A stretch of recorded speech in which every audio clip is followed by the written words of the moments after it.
Hello viewers, welcome to my channel. আপনাদের সঙ্গে আমি রয়েছি পূজা। আজকের ভিডিওটা খুবই আকর্ষণীয়। খুলে যাচ্ছে 11/11 পোর্টাল। নভেম্বর মাসের 11 তারিখ, 11 মাস 11 তারিখ এই দিন খুলে যাচ্ছে একটা 11/11 পোর্টাল, যেটা অবভিয়াসলি আপনারা জানেন 11/11 টাইমিংটা খুবই শুভ। সেখানে যদি 11 মাসের 11 তারিখ হয় আর সকাল 11:11 যদি আপনি এই রেমেডিটা করতে পারেন, তো আপনার জীবনে ভাগ্যের চাকা ঘুরবে অবশ্যই। অ্যাট্রাক্ট হবে মানি, ঘরে আসবে শান্তি, ফ্যামিলির মধ্যে বন্ডিং, সমস্ত কিছু। তো দেখে নিন রেমেডিটা কি। রেমেডিটা আপনারা খুবই ভালো হয় যদি সকাল 11:11 বা রাত্রে 11:11 11ই নভেম্বর করতে পারেন। কিন্তু যদি না পারেন, সকালে 11:11 পর থেকে যে কোনো টাইম সারাদিনে আপনি করতে পারেন। তো রেমেডিটা আর কিছুই না, একটা আপনাকে তেজপাতা নিতে হবে। তেজপাতাটা হতে হবে নিখুঁত, কোনো ছেঁড়া ফাটা কাটা থাকলে চলবে না।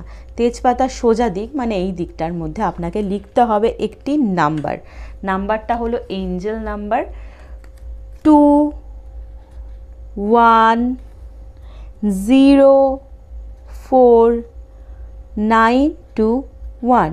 আবারও আমি বলছি, নাম্বারটা হলো 210491, 21049291। এই নাম্বারটা লিখবেন এবং আপনাকে করতে হবে একটি প্রদীপ বা একটি মোমবাতি নেবেন। আর হ্যাঁ, লেখাটা অবশ্যই সবুজ কালি দিয়ে লিখবেন এবং প্রদীপ আর মোমবাতি নেবেন, নিয়ে সেখানে আপনাকে তেজপাতাটাকে পুড়িয়ে ফেলতে হবে। আপনি তেজপাতাটা ভালো করে পোড়ালেন, দেখতেই পাচ্ছেন এরকম করে তেজপাতাটা পুড়িয়ে ফেলবেন। মনে মনে আপনি ভগবানকে স্মরণ করুন, মাদার ইউনিভার্সকে স্মরণ করুন এবং যে ঠাকুরকে বিশ্বাস করেন তাকেও স্মরণ করতে পারেন। এই সমস্ত তেজপাতাটা যখন পুড়ে যাবে, সেটাকে কোনোভাবে ফ্ল্যাশ করবেন না, ফেলবেন না, ব্লো ইট আউট।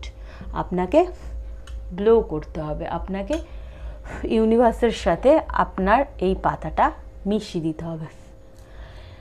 তো ইউনিভার্সের সাথে যখনই আপনার এই রেমেডিসটা মিশে যাবে, এই তেজপাতা অ্যাশ ছাইগুলো মিশে যাবে, তখনই আপনার সাথে ঘটবে সেই মিরাকলটা। তো অবশ্যই আপনারা আশা করি বুঝতে পারলেন।